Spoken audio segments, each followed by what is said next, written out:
Hi everyone, this is Galen Martling. I'm here for Unity Stamp Company today and I'm going to show how I created this purple tulip card. I am using glitter glitz gel by Gina Designs along with some ink blending for the tulips. I'm using from Unity the stencil. It's called Layered Tulip Stencil and it's wonderful. It has 3 different sections of stenciling that works together. I'm also using the kit called Hello Sweetheart Bouquet for the sentiment. So I pre-die cut layers for the base and the top layers. I'm using Pink Brush Studios slim dies, and I'm also going to use some accent pieces from My Creative Time for the little bow dies. And so for the top panel, instead of stamping this time, I'm going to go ahead and just do ink blending using the first layer of the stencil, and that is mostly with the leaves. I'm going to show a variegated way to do ink blending with the stencils. So I just am going light to dark. So I am using Distress ink and I think I'm using 5 colors, and I'm going light to dark, and then sometimes I'll just go dark to light. So for now, for the tips of these leaves, I wanted them to be lighter, like they're maybe catching the sun. And I blend with a blending brush those top areas. Then I decided to come in with the darker color of green towards the bottom of each of those petals. And I just go over and over, and then I wipe off any excess onto a scrap paper from my craft blending brush.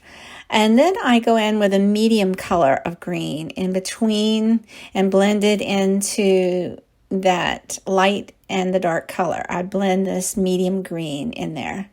So really the leaves have 3 shades. They are going to be listed here on the video and on my blog, but all of the pads are called the Distress Ink pads: Dusty Concord, Milled Lavender, Bundled Sage, Pine Needles, and Shabby Shutters are the colors. And so after that, I just peel it away, and you can see there the variegated look of color without using any markers, just stenciling and ink blending. So that is, that's the background, that's the leaves. And now for the second pass, I'm going to go ahead and tape down. I tape down the card stock panel, and I'm going to also tape down the stencil using purple tape. And so I go ahead with the lighter shade of purple, and then I use the ink blending brush.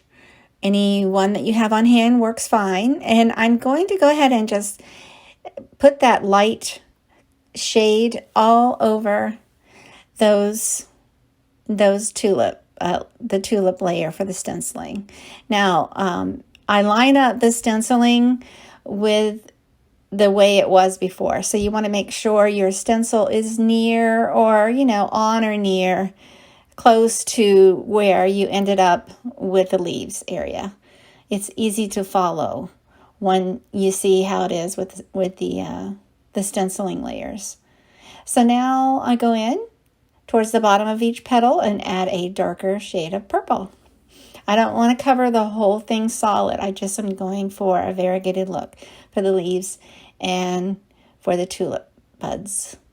And so I do this, and you could stop there. It looks just beautiful, just stopping right there. But you see how pretty it is. It's so pretty.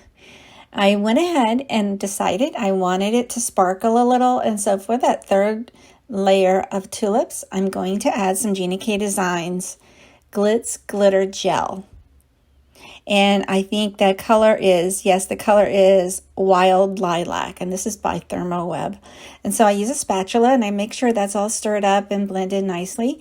And I take a little bit, and I start from the top and work downward, just using that spatula to get into all of those small little layers of that stencil. And then it just will transfer right onto that card front there.